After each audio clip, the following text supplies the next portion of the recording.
Did you know? The Xbox 360 was codenamed Trinity during production. This was a reference to the character of the same name from the 1999 film The Matrix. The name symbolized the idea that the console would create an immersive and realistic world, just like The Matrix in the movie. The codename was soon changed to Xenon, as another team at Microsoft were already using Trinity for their project. Xenon is a colorless, chemically inactive gas, but the name was chosen simply because it began with an X. Microsoft considered calling the console Xbox 2 as its final name, but ultimately felt it was too predictable. They eventually settled on the name Xbox 360, as it conveyed the idea of the user being at the center of a circle. The team's philosophy was that while technological advances are impressive, they're meaningless without the users. Because of this, with the 360, they sought to create living entertainment experiences that were powered by human energy. The name Xbox 360 was tested in a public survey, with both its core audience and non-gamers being asked for their feedback. People responded well to the unconventional name, as it reminded them of positive life experiences, like kissing on a Ferris wheel. To coordinate the massive team working on the project, a design document was drafted, outlining everything Microsoft was striving for with the console. One of these goals was to make the new Xbox more of a media center, capitalizing on Microsoft's expertise with personal computers. The company even approached consumer electronics manufacturers, looking to future-proof the 360 by asking what televisions would look like in the years to come. Due to the team's massive size, there were a number of information leaks leading up to the console's reveal, but again, due to the team's size, it was impossible to trace where the leaks came from. While these leaks initially upset the team, they may have been a blessing in disguise, generating hype around the console's reveal on MTV in 2005. Designing the 360 was a layered and competitive process. Microsoft hired both HERS Experimental Design Laboratory Incorporated, located in Osaka, and Astro Studios, located in San Francisco, to design the machine. Each firm would present their concept and be shown the other's idea before revisions were made. It was after around 6 to 8 repetitions of this cycle that the look was finalized. It was partly as a result of this rigorous process that the Xbox 360 suffered its most infamous flaw, dubbed the Red Ring of Death, which indicated that there was an internal fault. Getting a red ring would require the console to be sent back to Microsoft for repairs. While HERS and Astro Studios had succeeded in creating a sleek, elegant design, it was in some ways impractical. Engineers struggled to fit all the required features into such a small space. The shape restricted heat flow, putting pressure on many components. One particular problem was that the ATI graphics chip would often overheat, damaging the motherboard.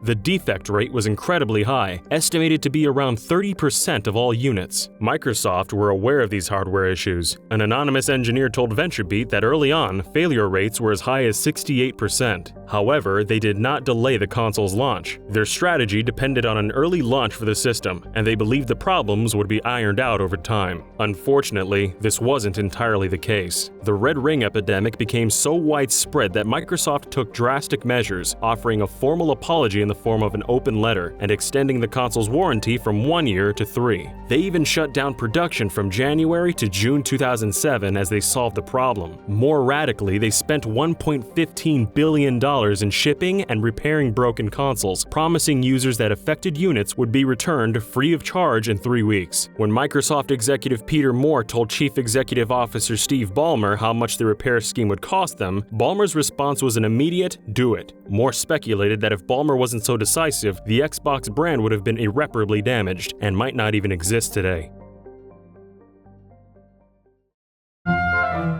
In 2001, Sony partnered with Toshiba and IBM to create a processor for the console that would become the PlayStation 3. The design process for this chip cost Sony $400 million over a period of 5 years, and they intended to launch the console in Christmas 2005. In late 2002, Microsoft also approached IBM with an offer to develop a chip for the console that would become the Xbox 360. IBM showed Microsoft the specifications for the cell processor they were developing for Sony. Microsoft were impressed and contracted IBM to build them a chip around the same technology. Sony, Toshiba, and IBM had agreed that they'd be able to sell the chip to other companies, but Sony evidently didn't consider that this might include their rival. Effectively, Sony's R&D money was funding parts for the Xbox 360 as well. To add insult to injury, IBM's first manufacturing run of both chips was defective, and while Microsoft had ordered backups from a third party in advance, Sony had not. As a result, Microsoft got chips that Sony had funded earlier than even Sony did. This was a contributing factor towards was the Xbox 360 launching a year ahead of the PS3. The Xbox 360's Kinect originally went under the codename Project Natal, and was named so because a key member on the project was from the Brazilian city of Natal. The word also means birth, which the developers felt was appropriate, thinking of the Kinect as the birth of the next generation of home entertainment. The peripheral was intended to broaden the appeal of the 360, which until that point had largely targeted hardcore gamers. The standard controller was thought to be too complicated for the average person to understand. However, the Kinect was controlled by moving and speaking, which Microsoft thought would be less alien to consumers. It was also seen as a way to extend the lifespan of the 360, which had been on the market for 5 years by the time the Kinect launched. The Kinect became the fastest-selling consumer electronic device in history, selling 8 million units in its first 60 days. The peripheral also received some attention for its military potential. While the Kinect had several military applications, one of its most notable uses was for the US Navy, who actually used Kinect sensors in simulations. One of their simulations was made to teach sailors about and prevent harassment and sexual assault. Throughout the 360's lifespan, there have been several exclusively produced consoles. In 2008, a 360 engraved with mother of pearl was given to South Korean President Lee Myung-bak by Bill Gates. Only 100 of these consoles were produced, featuring designs handcrafted by Korean company Gukbo. The design on the consoles was entitled Peace, representing patience and perseverance. A less sentimental but more exclusive piece of Xbox hardware is the most expensive Kinect peripheral, which was worth around $1,242. It was inspired by singer Kylie Minogue and featured over 6,000 Swarovski crystals.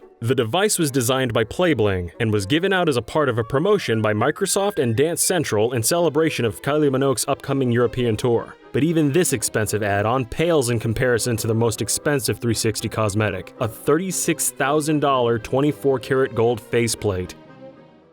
Did you also know that the first prototypes of the original Xbox were built using parts from Dell laptops? For more Xbox facts, check out the annotation on screen to watch the Did You Know Gaming video on the original Xbox. If you like this video, consider giving it a like and subscribing for more trivia. And I can tell you're a really cool guy. You're a Dub of the North Star fan. I'm not gonna say anything else, because this playlist is already clicked.